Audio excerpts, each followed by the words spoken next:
Hello, everybody.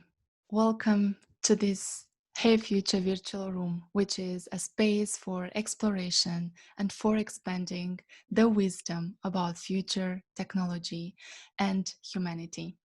My name is Alina, and I am the founder of this Hey Future community, which is the organizer of this event tonight, and I will be your host this evening. For the ones who are with us for the first time, I would like to spend some words about what is the purpose of Hey Future Community, what stays behind it. Hey Future Community has been created with the purpose to offer a space where we could learn and expand our understanding about future, where we could build future relevant skills and we could cultivate meaningful connections and grow.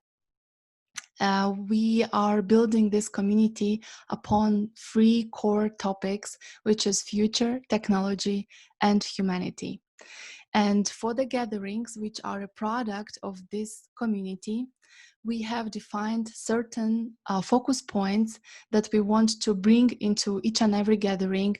And our intention is to have the focus either on one or on two focus points. And these points we are calling tracks, and we have defined 5 tracks for the Hey Future community so far, which are skills, inspiration, keynotes future, readers, and co-creation. Under the skills track, you can expect to get trainings and hands-on to help you get ready for the future. Under inspiration, you can be sure that we will bring speakers that are able to inspire you through their stories to take the next step for the life you want. Under the keynotes track, you can expect experts to provide us data and information about how technology transforms the world.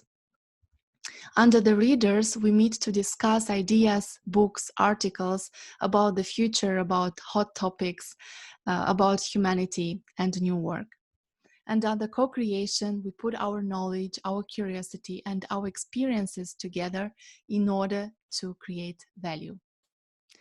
For the gathering today, with the title, The Leadership Quest in the New Now, we lay the focus on 2 tracks, and this is inspiration and co-creation.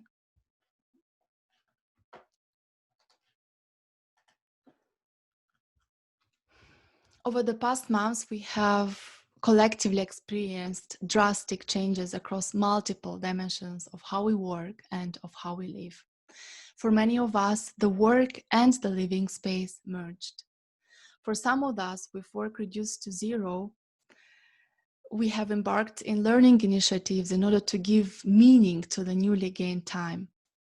And some of us who didn't have the opportunity to work remotely needed to take drastic precautionary measures for safety and for keeping the physical distancing while commuting to work and while being at work. With new imposed lifestyles that are slowly transcending into new behaviors, it is clear that we are not going back to where we were before the outbreak. The International Monetary Fund suggests that the coronavirus recession will be the most severe that the humanity experienced since the Great Depression of 1930s. We're seeing unusually rapid unemployment in many countries. We see collapse in tourism. We see a collapse in hospitality industry. We see a significant downturn in consumer activity across multiple markets. And this surely puts a high pressure on organizations that need to find new creative ways to reinvent themselves and quickly.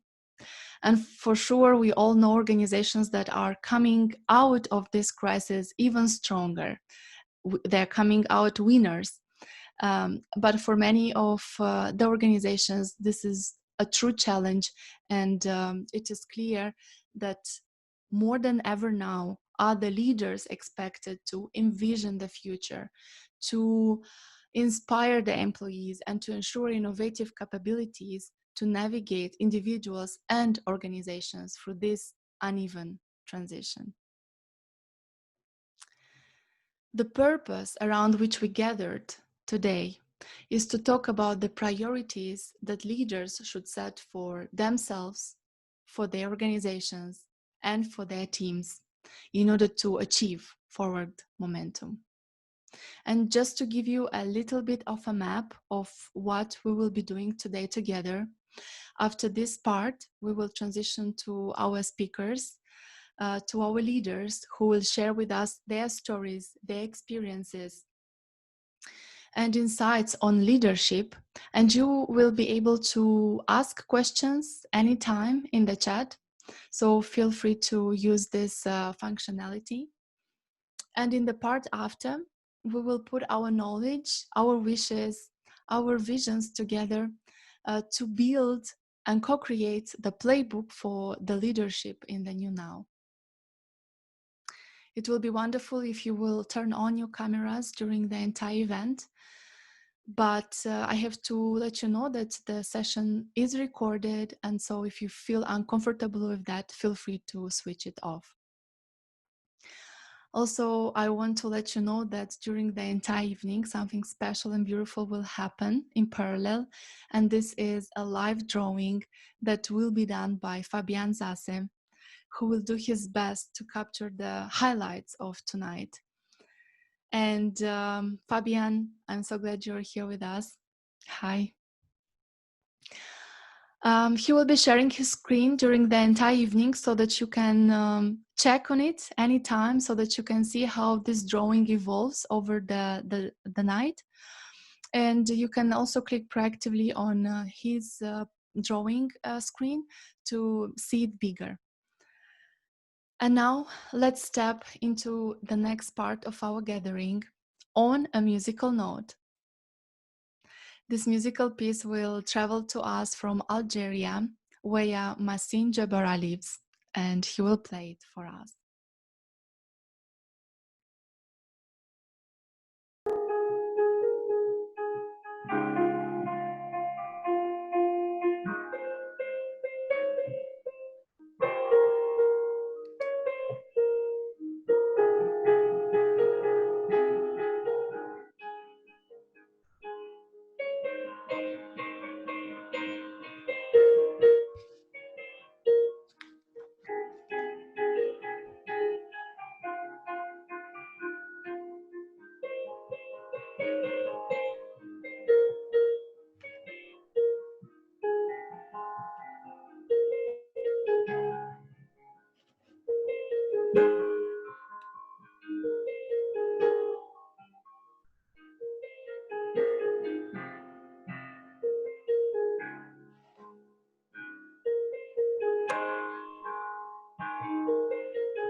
Thank you.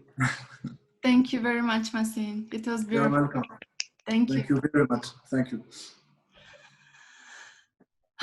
So, what a great note to start with the insights from our dear guests. I would like to hand over now to our first guest, who is Tobias Nefle.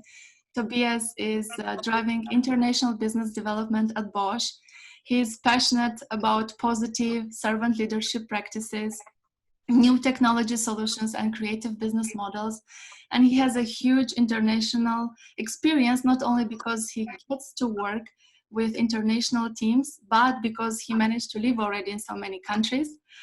And he will share with us his personal experience as a leader during these times, paired with his learnings from a very important to him leadership program that he has successfully accomplished recently. Tobias, we are all ears. Thanks a lot, Alina. Thanks a lot for the nice introduction, and also thanks a lot to Masin for the nice musical play. I think this was the most calming introduction to a presentation that I have ever given, and you helped me also to calm down because obviously, naturally, you're kind of always a bit nervous. So let me see if the technical stuff works. So you should be able to see my screen now, if Yes. this works. Awesome.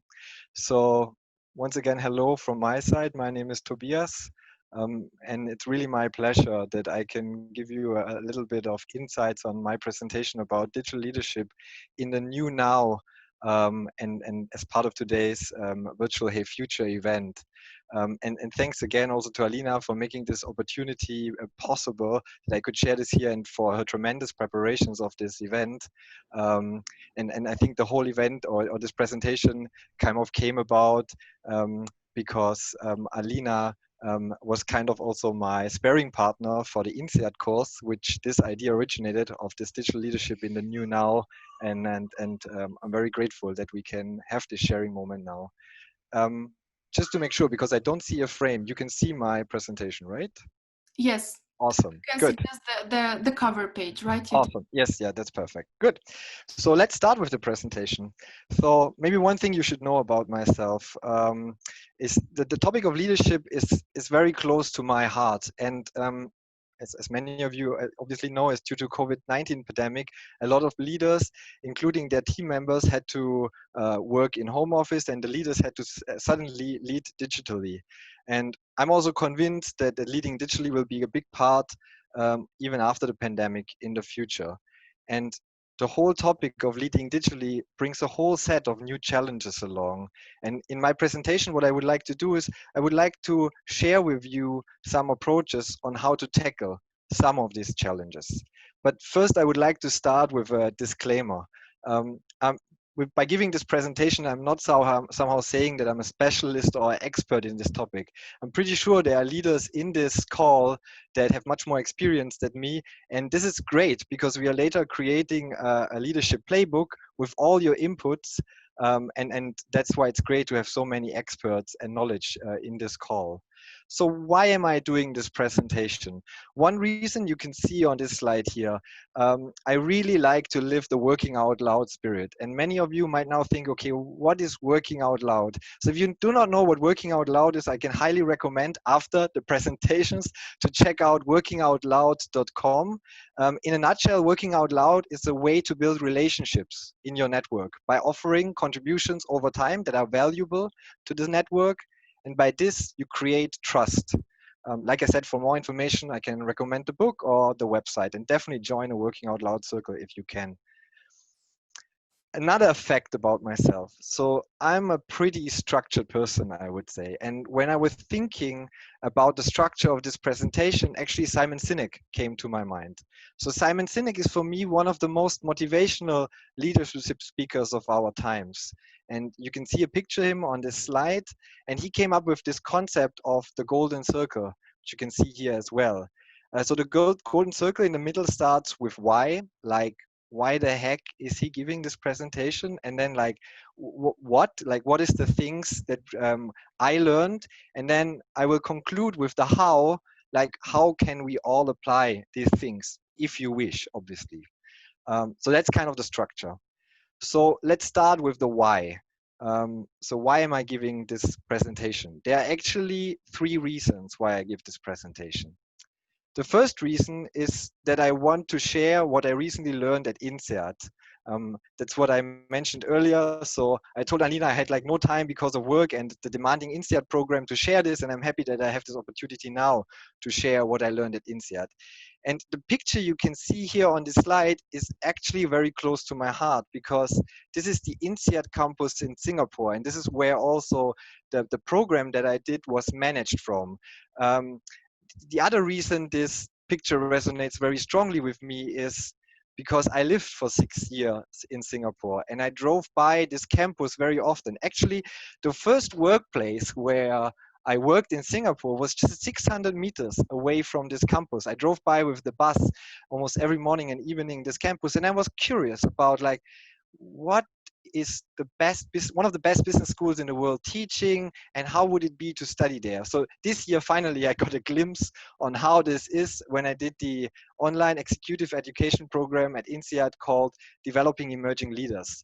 And whenever you can see this INSEAD green color in my slides, I actually want to share some of the things which I learned there with you, because I think it's very beneficial. Okay, and one more thing, I do not want to make advertisement for INSEAD here. This is very important for me, but I just want to share with you this course was really great, with professors like Declan Fitzsimmons, Mark Mortensons, and I already saw Celia in the call. So she was my personal coach, which was very enriching experience with great feedback during our Zoom call sessions.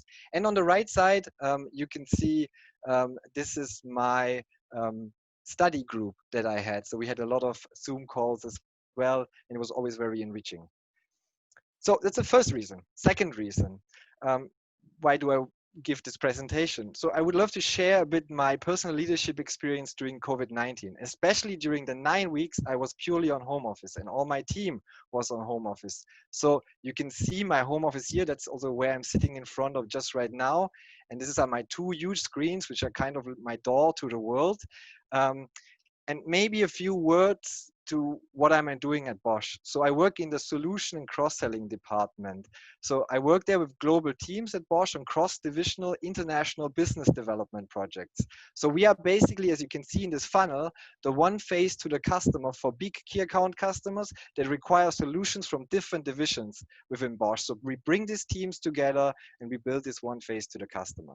Obviously, our team is set up globally. So we were always used to kind of collaborate digitally, but COVID-19 has really amplified this, and especially also with the team that we have in Germany.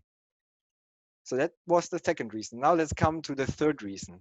There's also a reason that is very close to my heart, because I think it's very important to learn about leaderships, and that's what I realized in the last years even more. Because imagine, like from childhood on, almost everything we learn, we use science to explain. But to be honest, at least for me, that was the case. We seldom or never look at the neuroscience behind leadership. So what normally happens is you're great in engineering or you're very good in business, and then you get promoted. But when you are promoted, then you are a leader, and then now your number one priority should be to take care of the people that take care of business and engineering. So your main task as a leader are now the people. But most of the time in these cases, you do not learn about the science behind leadership. So I'm not saying that I know the science behind leadership. I just say I learned a lot of science behind leadership in the INSEAD course and also through my experience, and I would like to share this here. And one more point, when I talk about this kind of concepts, I really do not want in this presentation to give any academic theory, not at all. So I want to give practical recommendations that you can immediately apply. So let's get started on the what. So what do I want to talk about? And for the what section, I want to have a look at leading digitally compared to leading in person. And I also want to have a look at the difference between leadership and management, because for me, this difference is very important. So let's have a look at leading digitally and leading in person. I think these pictures explain a lot. And as mentioned, due to the COVID-19 pandemic, many leaders were forced to lead digitally due to mandatory home office. And I personally experienced this for 9 weeks, where I was more or less most of the time at home and worked digitally via Skype with my team. And even today, so I would say roundabout, I'm still leading 60% digitally because we have still the rule 40% home office per week, and most of the team is around the globe. So with them, we anyway work together digitally. And as leading digitally is so important for the future, I will focus on this part in this presentation. And here's really the good news about it, at least for the concepts that I'm showing you today. The same principles and the same concepts can be applied leading digitally, but also leading in person. And now let's come to the topic, the difference between leadership and management. Did you actually know there are 35,000 academic definitions of leadership? So, and I want to use a very simple, pragmatic one, which I learned during the INSEAD course. And it goes like this, you can see it here. So based on this simple definition, management means that you're mainly focusing on the tasks. And in leadership, however, you focus on the task, but also on relationships and self-awareness. So what does this mean? You are aware of your relationships in the video call, and you're aware of yourself and how others perceive you in this video call or in the meeting room. And that's why when we talk about leadership, normally we talk about three dimensions: leading self, leading others, and leading the tasks. And it's important to understand this definition because I will be coming back to this. Let's give an example. So you see this picture here, right? And there's a lot of numbers. So if I would be a great manager, and I can be a great manager and they can drive business, but a manager would talk, I don't know, a meeting is 30 minutes, the manager would talk about these numbers and only these numbers. But the leader would also understand what are the relationships between all these people in the room, and what is their perception to these numbers, and very important as well, how do they perceive him as a leader or her as a leader in this call. I will be coming back to this to make this a bit more clear.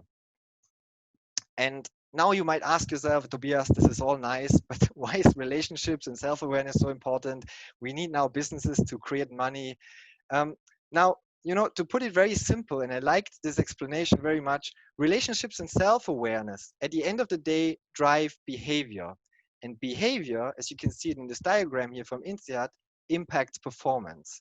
And obviously the performance of a team is extremely important anywhere, for business, for sports, wherever. That means if the behavior is wrong, your performance will be wrong as well.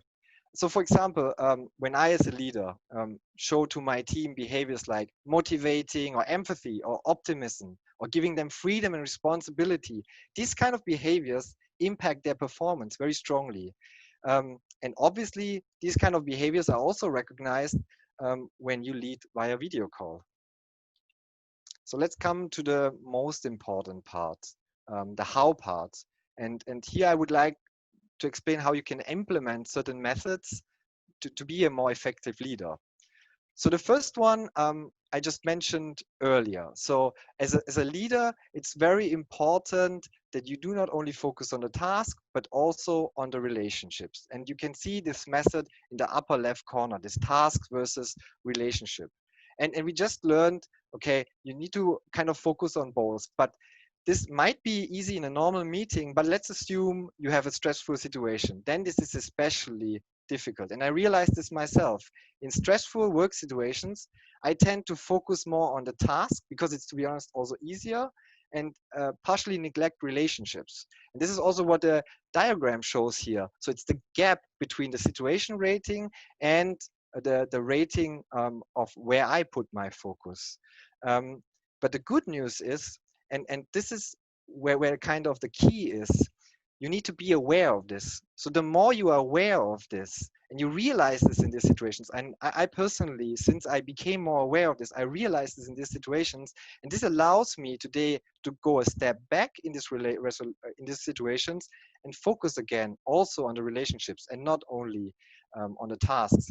And the great thing is, which helps me a lot, is in our team we even have a symbol now for this. We agreed in the team to have a symbol that looks like this. You can see it in the upper left corner. That's our X cat. We call it the cross-selling cat. And it's our agreed symbol, so every team member can show this when he thinks it's a stressful and emotional discussion currently happening. This makes this kind of discussion transparent for everyone, and we can take a step back and then openly discuss the challenge. That's important. And in this regards, you take care also of the relationships in the room or in the Skype call. Another recommendation, this is I can really recommend very highly, that helped me and my team a lot to go through the COVID-19 crisis so far, has been, and it sounds simple, to have at least one check-in call every day to see how the team members are doing. And very important, these calls are not about the work tasks. They are purely to see how the team members are doing. And now maybe some of you might think, okay, Tobias, I do not really have time for this soft and fluffy stuff. But to be honest, this is not the soft and fluffy stuff. This is actually leadership. Because there's many studies that have proven that the engagement, motivation, and performance of team members increased significantly if leaders, and this is the important part, they sincerely care about the team members as persons, as human beings as they are. And this is even amplified in a pandemic situation like we have it now, because there's so much uncertainty around. And if your people are uncertain, guess what? They won't perform very well. And that's why you need them to give a space to talk openly about it. And that's what I realized also is very important in these check-in calls. As a leader, you need to create an authentic and sincere environment where the team members feel safe around you, that they can say what they're experiencing. And this also means, as a leader, and this might seem unnatural for a leader, but you need to show certain vulnerability and explain what you are experiencing, or in this case, what I experienced. For example, when the whole COVID-19 pandemic started in Europe, um, obviously all hairdressers were closed, and I really needed to get a haircut. So I told my team members that I cut my hair myself, and I showed it in the video call, and it was kind of a failure.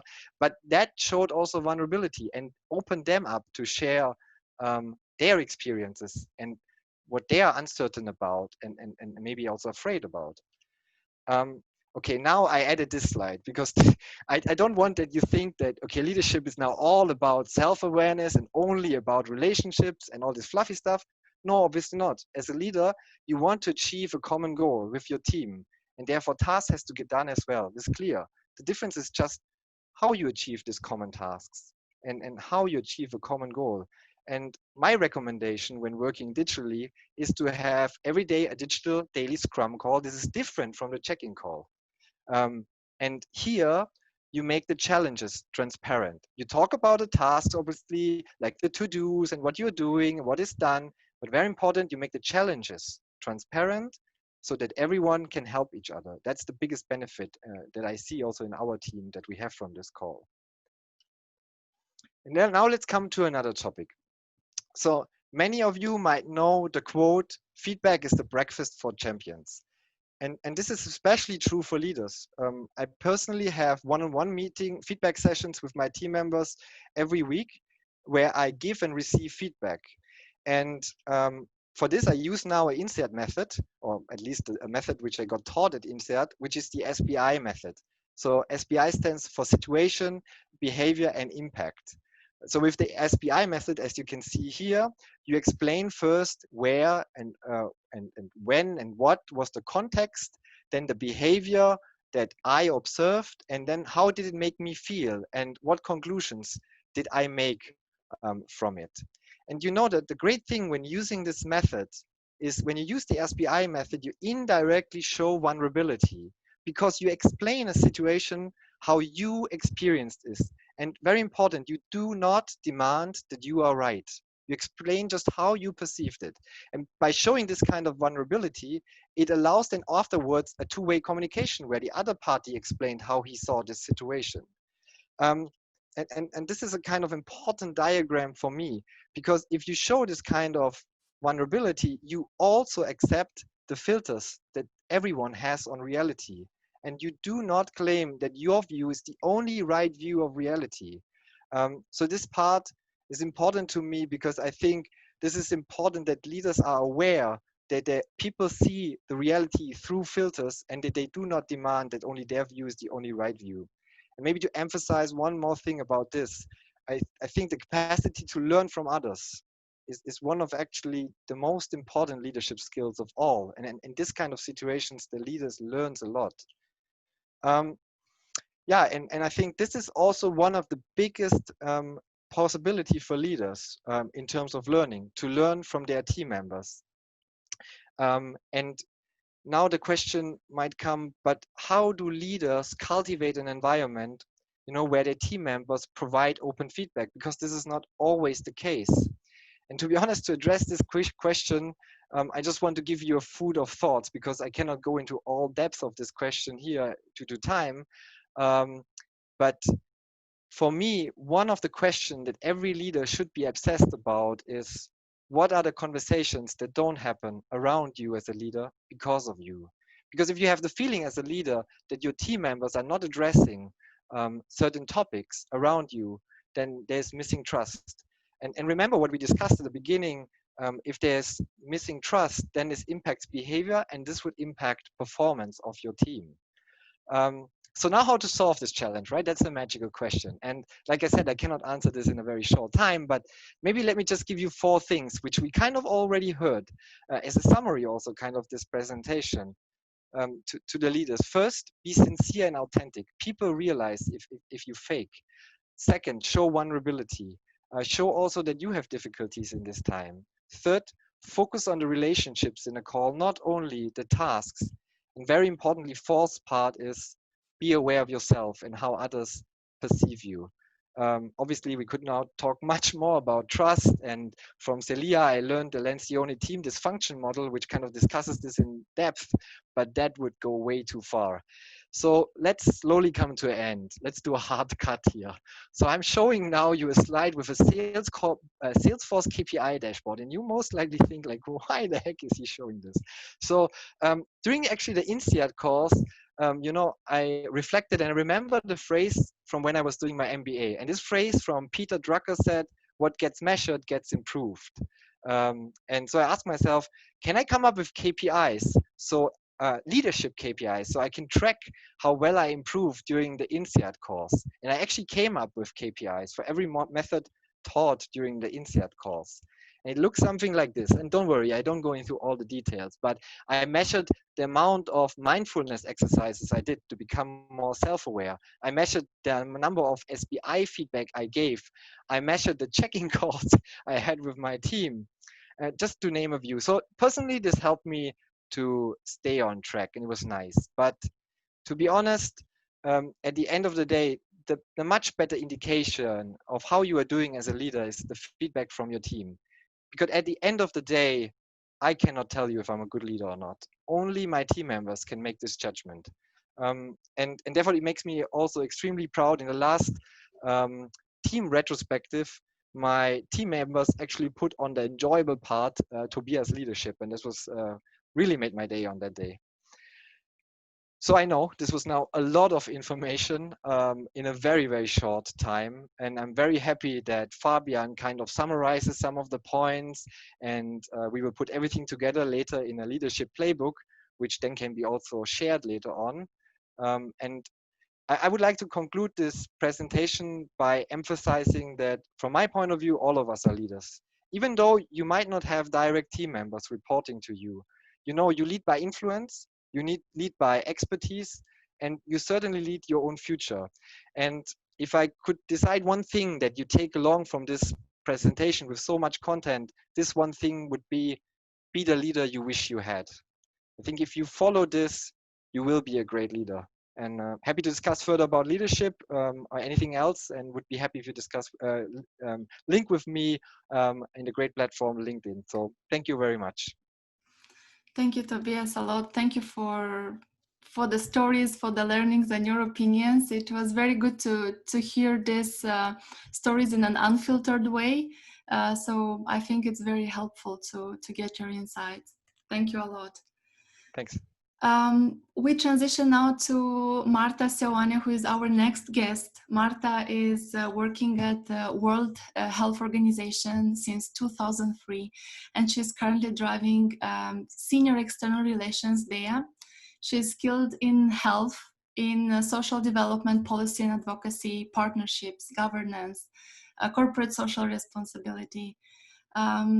And she's hopeful that we are heading towards a better, a more fair, and a more peaceful world. So Marta, thank you so much for being with us today.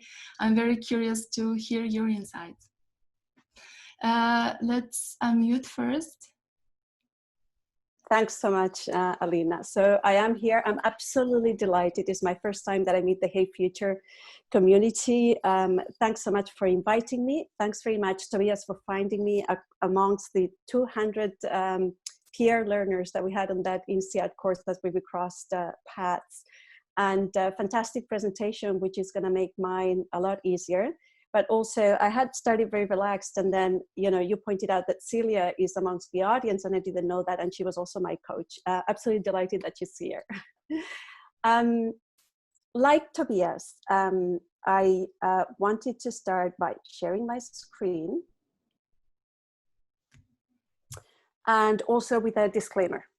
Like Tobias, I want to share, I'm not an expert on this or anything else, but also I wanted to mention I do work at the WHO, but just to say I'm here in my personal capacity. I'm not representing the WHO, and I'm going to mention a few things that are happening at work, and I'm also going to use this opportunity to share some personal learnings and some of the concepts also that Tobias and I have learned during the INSEAD course. But if you are not satisfied with my presentation at the end, or if you don't like some of the tricks that I mentioned, or you try them and they don't work, do not blame the WHO, because the responsibility is solely on me. So Alina invited me to talk about, you know, how the new circumstances can transform leadership. And like, really, I don't know. I don't know what to tell you. And so my mind doesn't think in a linear way. And so I've structured my presentation a little bit less than Tobias. I'm going to talk a little bit about myself. I'm going to take this opportunity to share some of the things that I've learned in INSEAD, talking about leading the self and the others, and the importance and what it means for me, and some of my stories of how am I doing with that, and give you some tools that maybe you who are listening can also help you in your quest for leadership and finding your place in the world, I would say, not only in the workplace. And I also wanted to share something that for me is very central in how I approach life and how I approach work and leading, which is leading through values. So this is, you know, let's take it. Did I say I'm not very structured? Let me start with a story. When I decided to sign up to the INSEAD course, actually I was in the middle of reading 3 books. I had started them a few months back. I hadn't finished them. You can see them on the screen. One is the Book of Joy by 2 of, you know, what I think are great spiritual leaders, Dalai Lama and Desmond Tutu. The second one is The Positive Discipline. I've got a 5.5-year-old. At work, I have done a lot of work and learned a lot about the development of the brain, actually. Tobias, I realized I'm touching on a lot of things that you did. I don't know if it's subconscious because I had seen your presentation before. Or it is a coincidence because I already knew that I wanted to talk about this. But I'm reading this Positive Discipline book because it is important for me to work with my son on certain aspects of and know exactly how he's growing up. And it is a fascinating book. And I was also reading Dare to Lead, and that was the book actually that I had bought a while back, and I had started also to read, and it took me a long time to finish. And funnily enough, I will come back to this because through the INSEAD course, I could see how things were coming together. And this is how my mind thinks. I joined the dots, and this is something, again, I don't know if inspired or it was a coincidence. When we had the exchange on LinkedIn, you told me about the presentation that Fabian Sewell had done on one of the first Hey Future meetups. And I went and I saw it, and he defined himself as a joint daughter. And funnily enough, I've used this expression myself before. So anyway, I'll come back to this, but let me now move a little bit to something that you've mentioned on the first topic that I wanted to share with you, which is about the leadership, leading self and leading others. And like you have also point out when those concepts come from INSEAD, and you, Tobias, has touched on this. I didn't realize this. I myself am what you would call a high achiever. I like to do stuff. I'm a doer. And I was always focused on the task. And I thought that with the task and, you know, delivering on what I had to do, things would come to me about leading a team and doing other things and getting promoted. And that was really like one of my centers. And it's funny because when doing the INSEAD course and putting all the things together, of course you realize that you need to pay attention not only to the others in the room, but also to yourself. Something that I liked very much about the INSEAD teachings is the power that you yourself have actually, and you need to know yourself to be able to lead others. So that's the first step. And there were very great things in this course, like for example, mindfulness. And taking a few minutes every day just to check in on yourself. How are you feeling? Anyway, so talking about knowing yourself, I wanted to share this. This is a picture of my bedside table. And I have to say, this is actually after I've tidied it up a little bit. So this is the table of somebody. When I looked at it, from the outside, I don't think that this is the table of somebody who is very organized, right? Or who is very systematic, or, is the table of somebody who is reading 3 books at the same time. Anyway, funnily enough, and here I wanted to introduce a tool that we learned at the INSEAD course. What you might think of yourself and what others might think of yourself is very, very different. And I liked very much this Johari window approach. When you think about, what is the relationship with your team? So you are at the front of this house that has 4 sides and 4 windows. And from where you are standing, hopefully you see my cursor, you have the view of 2 of the windows. And here is your team. This is the other people and how they view you. The corner window is the one to which you have a view. And so does your team. And this is what we call the open self.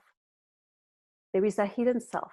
This is the part that you maybe don't want to share with your team because either you're not proud of those aspects or because those are the things that you leave at home.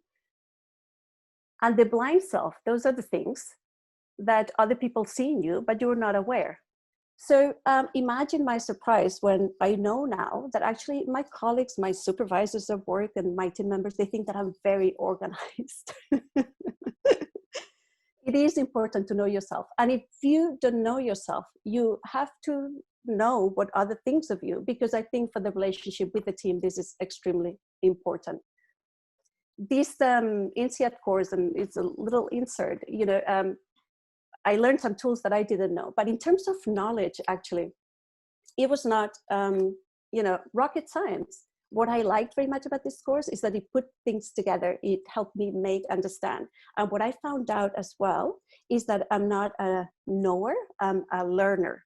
And this is something extremely important. I think it's a fantastic quality for any leader. That means a leader is somebody who won't have the responses for everything, but it's willing to explore and is willing to go into uncharted territory and will dare things and will open up also to their team. Anyway, going back to the Johari window, so that was a little insert. This Johari window, obviously, for you to be able to use it as a proper tool, you might also think that this is not the way you want these windows to be. You might, in your case, maybe the blind self, like you have no idea what other people think of you and this window is very big, or, maybe your open self is very big and people know, nearly everything about yourself. It's a tool. I don't know what is right for a good leader or I don't know, but it's a very good tool for you to realize where you're standing and how much do you share, how much do people know about you, and what is important for you that people know about you in your team or otherwise.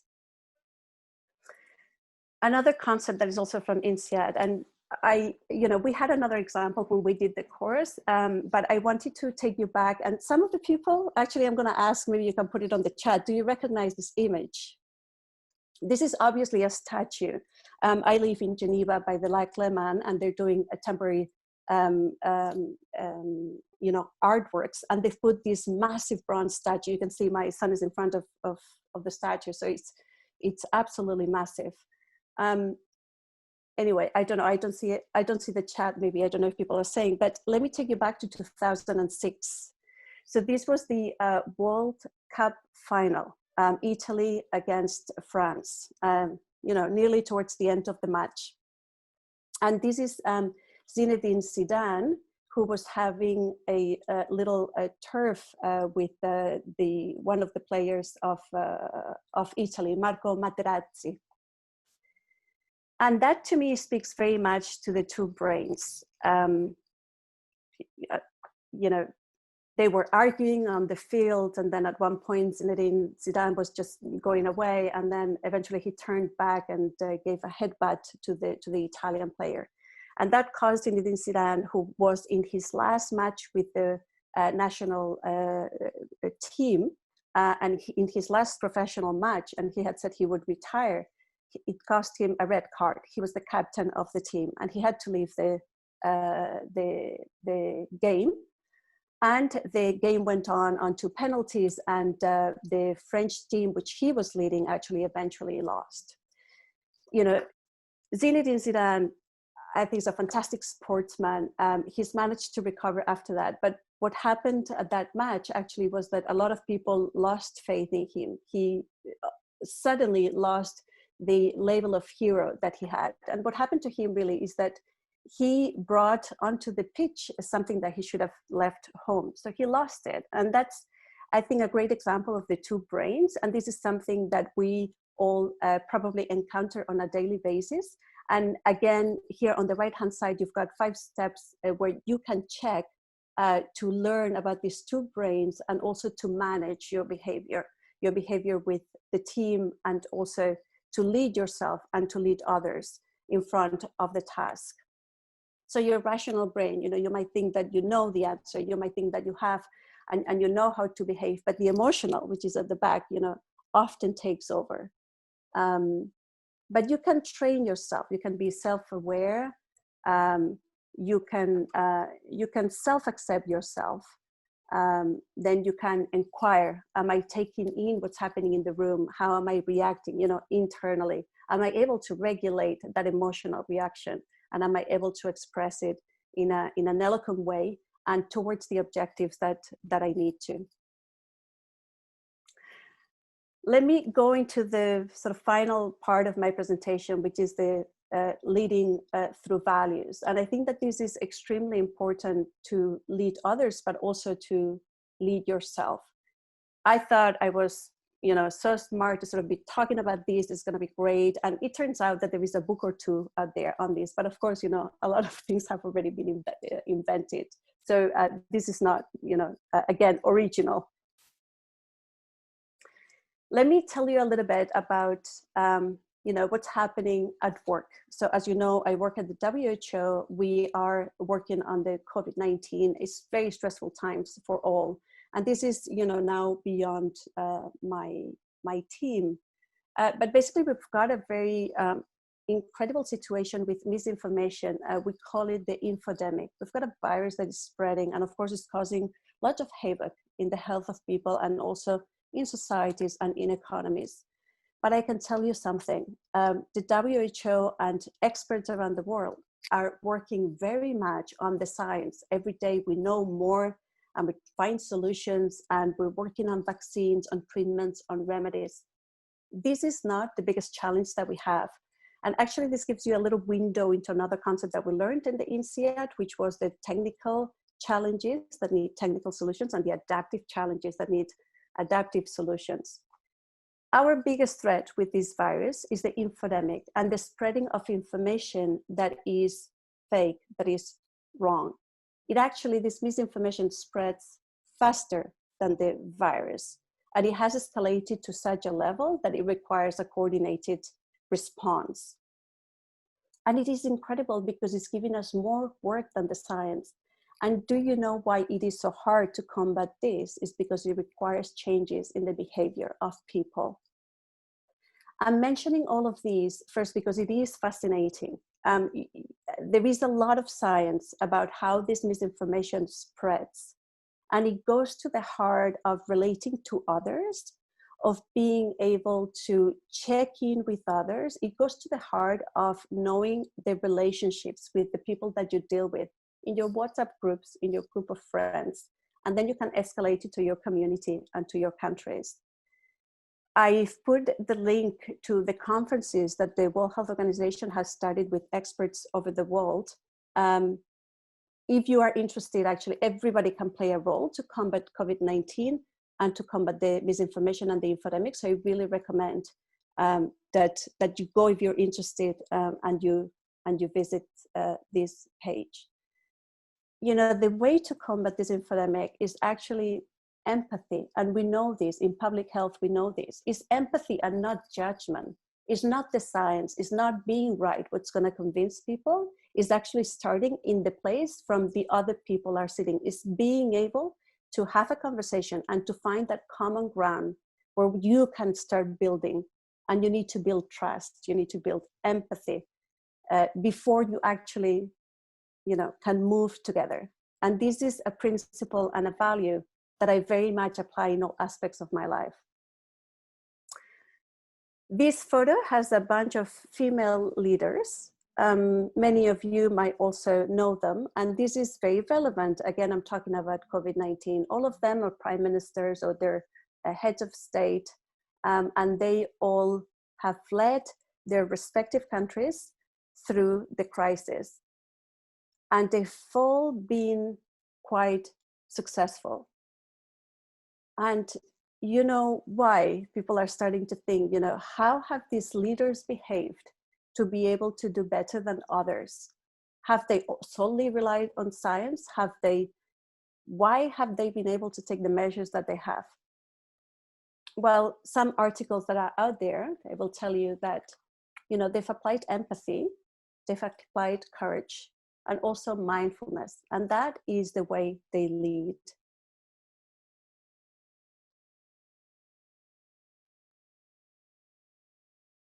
So here's a little challenge for all of you. This is out of the third book that I showed you at the beginning. Brené Brown, in her book, she challenges us to actually live and lead through our values.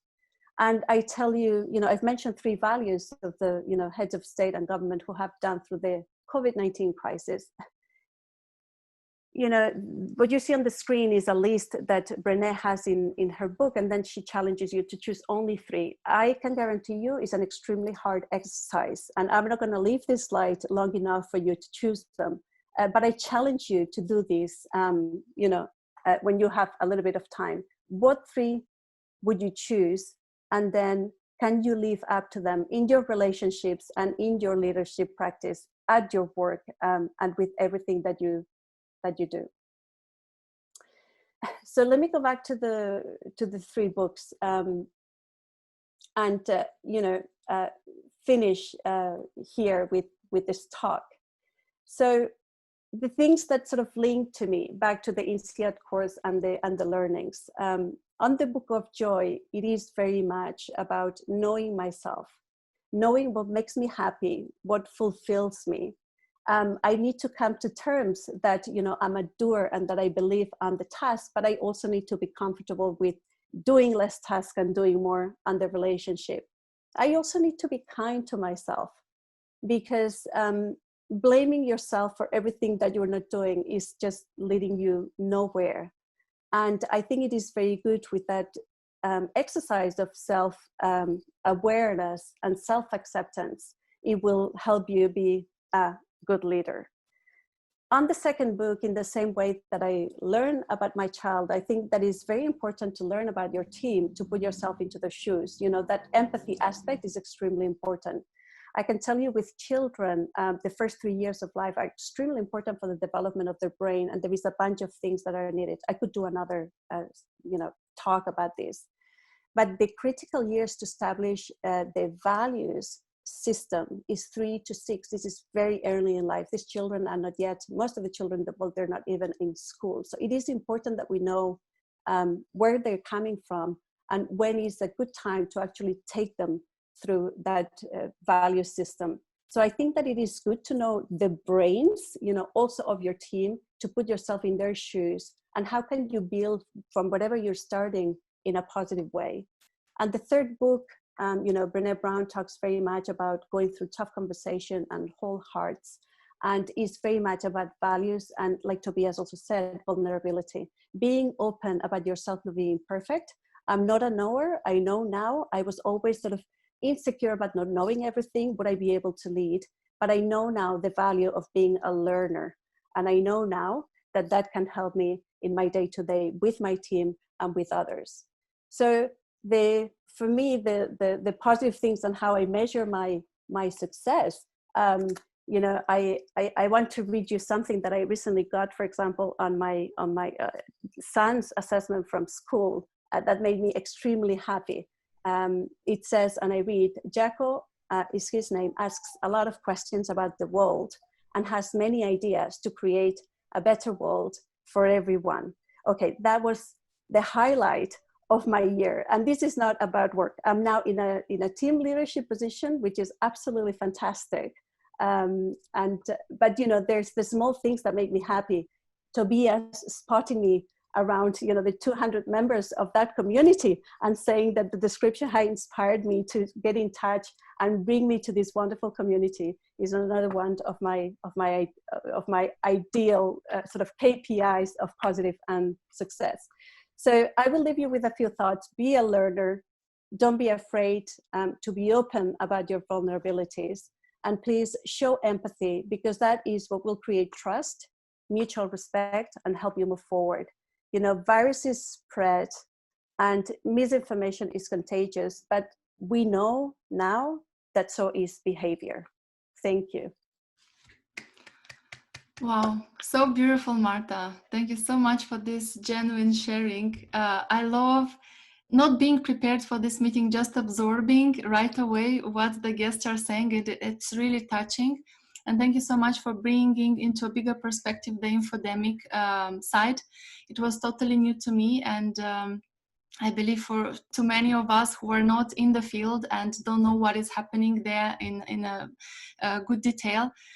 It was wonderful, and thank you for your sincerity. It was really, really good.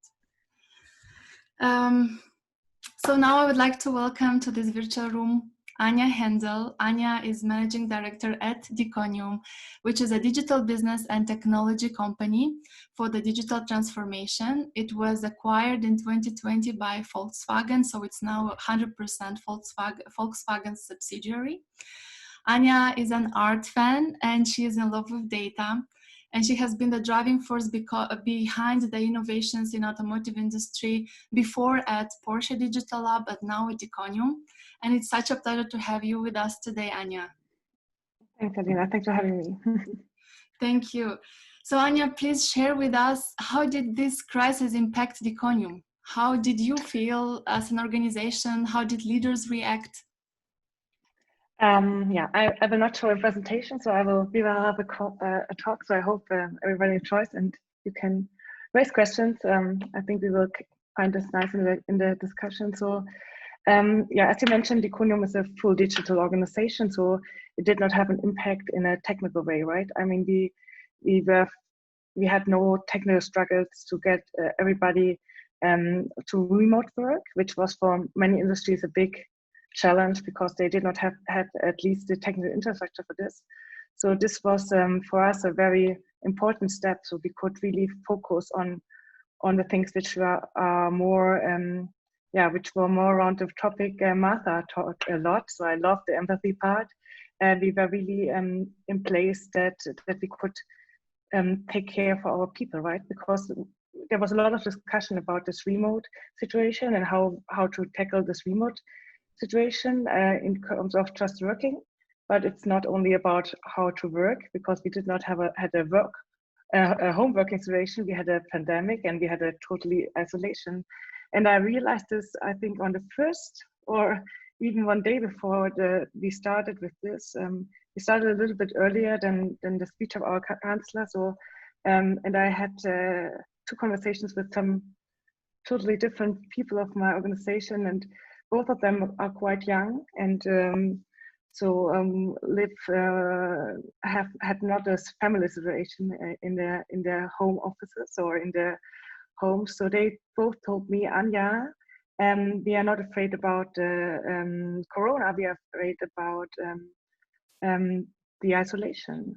So we thought, like, okay, so what we have to do now is not to worry about how to get work done and how to get things working, because we truly believe that people are self-motivated and want to do things and want to deliver the best they can in this situation wherever they are. but we had to take care more for the people and try to get them in the different situations where they are. So take care for the people who are afraid of isolation, take care of the people who have small children at home, like Martha. Hello. That's also a nice one, I think. It's with the Corona. I know all the children of all my colleagues now, so so it also brought us closer together. So we really had to do things like this. So we started to really from week one, we started to do all those little things. We spread the idea of how or what can we do for our colleagues. So we found people who did some yoga lessons. We did there were some quiz nights which people organized. We had one of our colleagues is a DJ, so he did one after work session. We had a cocktail course. We have had everything with not a lot of budget, but just with enabling the community, just for giving them the space and what Martha said. I mean, it was also a lot about empathy, right? Taking care to listen. I love the hack Tobias mentioned about the dailies, right? To have time to talk about your special situation, and also to give people the room to say how they feel, right? And to motivate them to do so, right? And say, okay, you don't have to tell us about the task, what you have to do today, but just give us a glimpse how you feel if you have a good day or a bad day, and what you're afraid of or what is working fine for you. So this was an important part, I think. Yes, this is really wonderful to listen and also see how all the insights that have been brought from different perspectives from our three guests kind of match into one single point, that is empathy and is the connection with the people. And then comes the business, which is definitely important, especially now. But it's just so rewarding to hear you talking about that, because we really need leaders who turn their focus on this aspect. And I believe many people in organizations are longing for these connections, for these deeper connections at work. And I really like to see the transformation that is happening right now. What do you think are other depths that leadership will explore in the near future, in terms maybe of technology, artificial intelligence? What is your take on that? Yeah, I want to elaborate a little bit on leadership itself, right? We had different definitions today, and I like both the point Martha mentioned, but also the point Tobias mentioned. But I think I would like to tell you a little bit what I learned during the last weeks. I had a lot of reading and some online sessions with people about leadership, and I think I love the idea of separating leadership from the hierarchy level, right, in an organization which you have, because leadership is always there, and everybody in our organization can have the opportunity to show leadership, and especially in the crisis which we had. Because for me, leadership is about this critical moment. Leadership is not always needed, right? There are many phases in our lives and in our daily working days where we do not need leadership at all, because everybody knows what to do, everything is regulated, everything is in a common way. But but when we need leadership, it's not about a hierarchy level thing, like I need to tell people what to do. This is not the way anymore, especially not in a digital business. But it's about having this critical moment, having this pandemic crisis, or having this situation where somebody feels not good or has too much to work, or is not really motivated, or things like this. These are the critical moments where you need us. And I had a nice situation within my team, because I have had one person who had the whole onboarding during the crisis, and he struggled a little bit during the first days. And we had this daily where he told about how he struggles with the situation, and that he doesn't get a connection to a certain person, and things like this. And afterwards, when I had to talk to him, he told me that many from my team took over leadership. They called him afterwards or sent him a message and told him, "Oh, I want to talk to you about the situation, because you showed us that you are in a critical moment, and how can we support you?" And this is leadership, and everybody in my team can do this, or did this. So this was something which I really liked, and which made me really proud, that they know that they can take over leadership. This is really important. It's not something you have because of your hierarchy level in the organization. It's something we all have, and we all can show. And we have two things: this critical moment where leadership is needed, and the other thing is also the ability to act, right? we are often in a situation, especially in big organizations. I guess some of you are working in big organizations, have the situation that we have that we have this leadership or the management position, but we do not have the ability to act because we have an employee or a colleague who needs something, but we are not able to do this, right? Because we are not empowered to do things in this organization because it's all about structure. It's not about leadership. That's how management positions are built. So this is really a point where we have to work on to give people who should show leadership also the surrounding and the ability to act in these critical moments. I like that you talk very much about the self-management and also about the micromanagement that can feel not or doesn't feel in its place anymore, because people, if they know what is the purpose and if they feel connected to the purpose, they are self-motivated, they can bring valuable results. And how you mentioned, leadership can just come in when it's the most necessary and then step out because we can do the job and we know how to do it. And it's very much connected to the cultural organization, right? What do you think that we could implement now, or maybe focus even more now in terms of cultural, in terms of cultural aspects? How can we make organizations stronger by reducing the hierarchy or making the managers or the people leading the organization understand that a restructuring or a reconsideration is needed? I mean, what I tell you at the moment is really about digital organizations and organizations where this kind of leadership is required, right? There are many other areas where we do not need or such structures, and even more, that they would be not the right way to lead an organization, right? There are many organizations or ways of working where you have to, where in the end, not really leadership is hopefully not that often needed.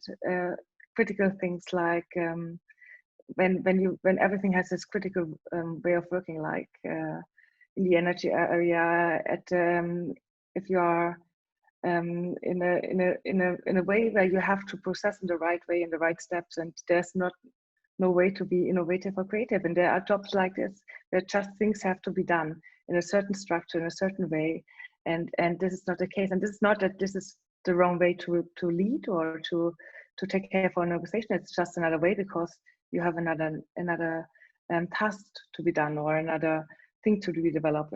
But when I talk about this digital areas, the more software development oriented areas, and there it's quite important to enable the people in the organization. When we talk about this, we have mainly also the part of the remote work, right, which we talked about. And when we see what is important in this area, it's really about not only the empathy part, but it's also a lot about communication, and it's about taking over responsibility and accountability, especially in phases like we had during the last months. And having this in mind, we see, because I'm a tech girl, right, that we can take for this levels, right, for organizing ourselves and our surrounding and things like this, and can take over and can leave a space for the machines, the robots, the AI around us to do this routine task, to do things which we do not have to take care for, because we want to have our time and our the room for showing empathy, for taking care for each other, and not for doing simple routine work every day. So I think this is an important way to find this collaboration. I like this. I like this a lot. And we have here a good question that also fits in this direction, which is posted by Sven Semet, and he is asking if there is a difference leading a group of men, a group of women, or a mixed group, and if you already have experiences in such situations. Okay, this is Sven, you know this probably, but Sven, I mean, I truly believe in diverse teams, and I think this is the right thing to have. And I mean, gender is one of the aspects, right? But it's super important to find other differences. And let's face it, we are all different. We look different. We have different origins. We have different talents. We have different backgrounds. We have different knowledge. We have different perspectives, and this is the real important thing which is needed. We need to bring these people together with different views on the world and different backgrounds and ways of working and views to create something new. If you have a very homogeneous team, you can do things fast when you know that the right direction where to go. But if you have a challenge, a more complex thing to be solved, you need as much as diversity as you can have, which makes things more challenging in the end, because diversity is only good if you know your diversity. And this process of bringing diverse teams together takes time. And some people are not, and I'm a person as well, I'm not so patient with, with processes sometimes, but I think this is a very important point, because then the result will be much stronger. And I do believe that this is not only with us humans. I also think that we have aspects in technology like artificial intelligence, which is one of my major backgrounds, which also shows us another part of diversity. In the end, it's pure statistics, right? It's a very technical, very mathematical view on the world based on our data, based on our behaviors, which we probably do not like when we see it in the full unbiased reality which we face and how we live. But this is something which is there, right? And we should bring together and have in mind. So I do not like homogeneous teams at all, either if they're fully female or male, or if they're fully hetero or homosexual or whatever. I think a strong team is a diverse team, which supports each other and makes the common knowledge and way of working stronger than everybody on his own view could do by himself or herself. Wonderful point. Thank you so much. And there is a topic from Patrick on the self-organizing teams. If you find it as a good solution, I think you already touched this a little bit. Maybe you want to expand a bit. If you do believe that self-organizing teams is the future in an organization. I think this is a question for more time than we have, but I can at least give a little glimpse on what I think.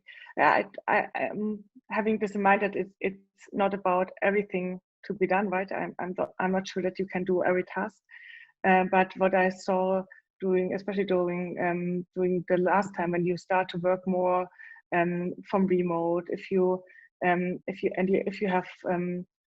do not know the answer, right? If you do not know the ultimate answer of what should be achieved, but just what you should reach, but not the way how it will be done, then I strongly believe that self-organized teams are the best. It's not about telling somebody what to do. We hire super intelligent people with super diverse backgrounds, and I don't believe that I know it best how the result should look like. I just know what probably the target is or what we should achieve, but not how to get this done. And I love to see what self-organized teams do. And for me, as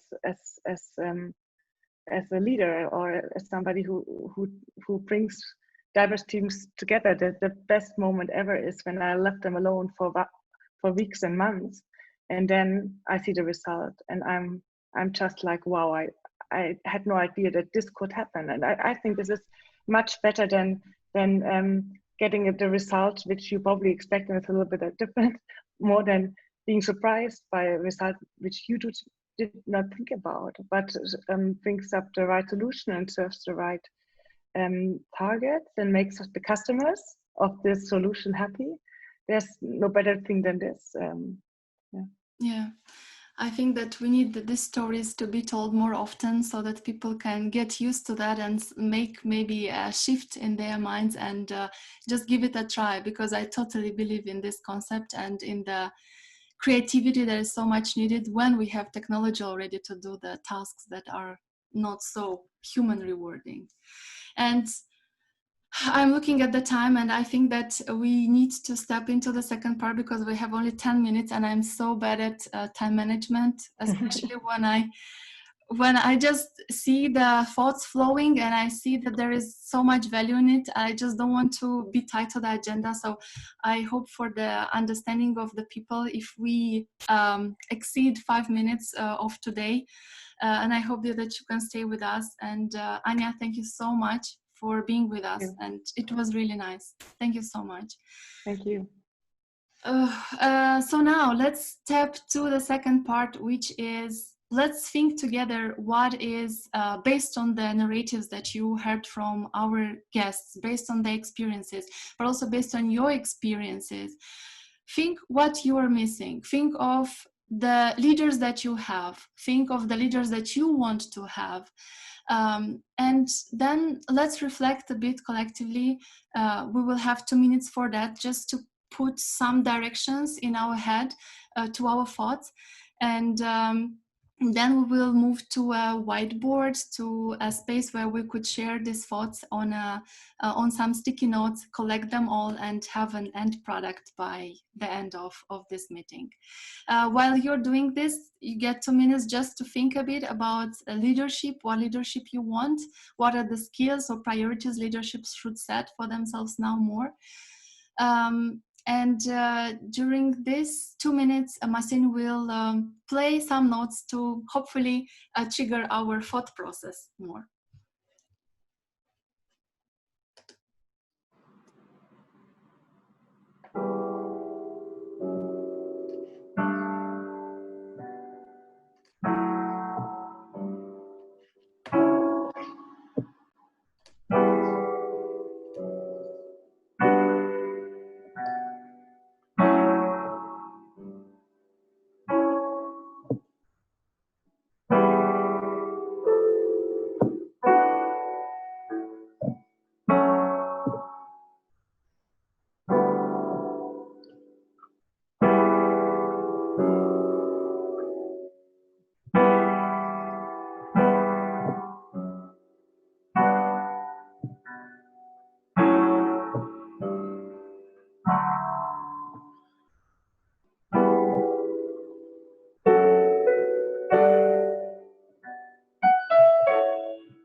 Thank you so much, Masin.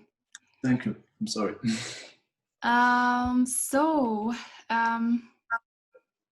Again, a great time to step into creating some or putting together our thoughts. I have shared with you a link to a mural whiteboard, and I will do this again now. So here is a space which I have designed for this part of the meeting. And the intention of this, and I will also share my screen so that we can see it all together. So here's our whiteboard for today. And I'm seeing already some visitors updating some or putting the thoughts together. The intention of this whiteboard is, for the first part, is to collect our thoughts on, for example, ways of working. What should leaders, or what do you expect in an organization in terms of ways of working, to see more, to feel more? When it comes to skills and talents, maybe you believe that we should embrace certain skills more, or there should be a certain talent management that our organization should consider now in order to attract the new talent, in order to make sure that organization flourishes in terms of knowledge and skills. Maybe you have something to say on the side of HR processes that might be improved or also considered a revision. Maybe for a long time, but especially now, maybe it got more urgent. Or maybe there is something on the bionic organization side. Bionic organization being the organization that blends very well together the machine's capabilities with human capabilities in order to create value. What should we consider on that side? Purpose-driven culture, another cluster. We as human beings, we have reached a different conscious or much bigger consciousness level in the last decades, and surely the work should bring us pleasure. We should see it as a meaningful thing, and very many of us doesn't make the difference between work and life anymore, because this is so limiting, right? To see work and life separated from each other when there is so much sense and so much beauty in what we are doing in our organizations, in our roles, and everything is constructed around purpose. So what can we do here better to make people engaged, to make organizations really bring this into a forward picture, to attract people in their teams. So this is some categories that I have defined, but for sure there might be many more, and this is why, if you will just diminish it, the screen with your mouse, either zoom it in or out, you can define your own categories. If you're missing something, feel free to put together your thoughts, and I will stay quiet a little bit so that you can brainstorm and you can make this done. And in case you're facing any technical issues, let me know, or use the chat of today's meeting and post your thoughts there, and I will copy paste them then on this playbook.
For the ones who are ready, I also want to make you aware of a second part of this whiteboard, which is the connect part. you could see on the right side of the whiteboard, there is a menu which is called Outline. And if you click on Connect, you will get to this side. And I like that Victoria is already sharing her contact data there. This is exactly for what this part is meant, so that you can connect with each other and also find more about the contributors of our event, the presentations that have been shared, and connect with each other on LinkedIn or on any other platforms afterwards. How can you do that? If you go on LinkedIn and you just copy paste the link from your profile, you will, and paste it here on this whiteboard, it will automatically appear and you will have it here. Just feel free to paste it and align it wherever you feel like on this space. For the event contributors, you can also maximize and see more in detail.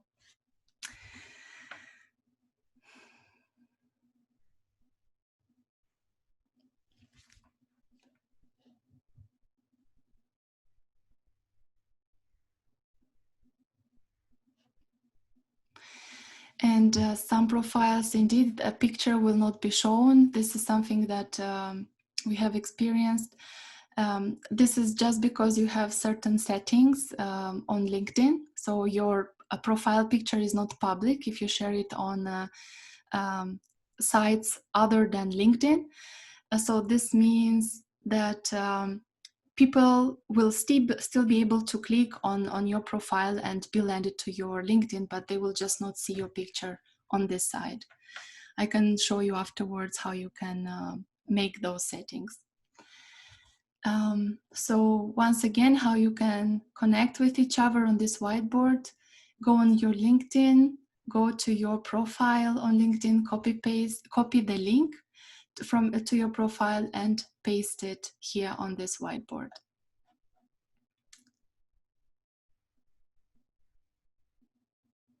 The link to the whiteboard I will share with you also afterwards in my after event communication, so that you can access it afterwards and do the connecting part at your own pace. So the information here is not missed.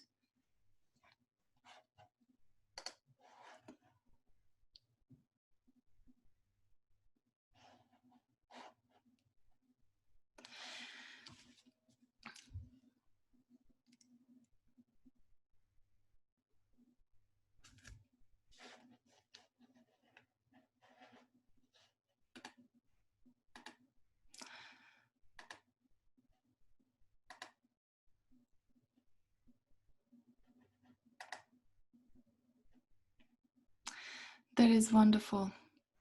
I'm checking on your insights and your contributions on the other on the parts of the playbook, and I'm really happy.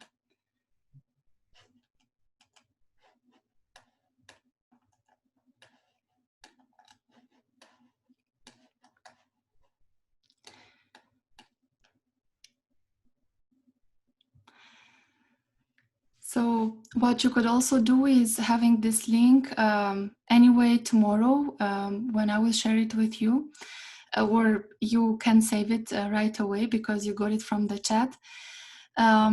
You could also paste your LinkedIn profile here at a later time. So feel free to use this space also at a later time. I will leave this whiteboard open for everybody who joined this meeting today. And because I really want you to connect with each other in a more sustainable way afterwards.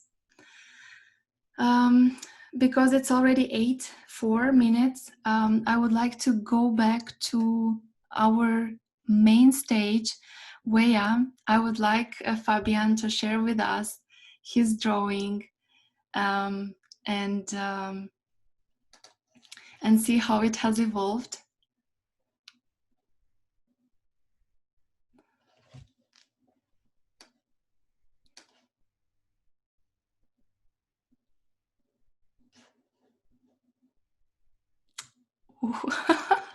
Wow, that is really Hey, Fabian, you're a really talented guy. Absolutely. I love it. This is wonderful. Wow. Really lovely. Awesome. Well done. Wow. So we can really recognize different parts of the meeting being discussed today. And it was done in a very creative way. And I also like the text part. So really, really great, Fabian. Wonderful job. Welcome. Thank you very much. And this time live. Wow. Wonderful. So this drawing will be part of the playbook. We will put it as a cover, and then will come our inputs on different categories that we have identified for the leadership today. And I will share the playbook with you. Feel free to share it with your communities, with your networks. I think it would be great. And let's keep the conversation open. Let's exchange forward on these topics and stay in contact with each other. It was amazing to have you all today. Tobias, Marta, Anya, Fabian, Masin, everybody who has contributed to this event, you who joined the event and made the playbook so valuable. Thank you so much for bringing this value into this community, and I'm super happy and grateful. Thanks a lot for organizing, Halina. Yeah, thank you so much. Thank you. Thank you. This was very nice. Thank you, Alina. Delighted, Thank you. delighted to have discovered this community. Thanks, Alina, Thank and you. everybody. Thank you so much. So enjoy your evening. Thank you for being part today, this co-creation process, and stay in touch and see you in the next event. Have a nice evening, Have a everybody. nice evening. Thank you again. Bye. Thank you. Have a nice Bye. evening. Thank you. Goodbye. Bye. Thank you. Bye.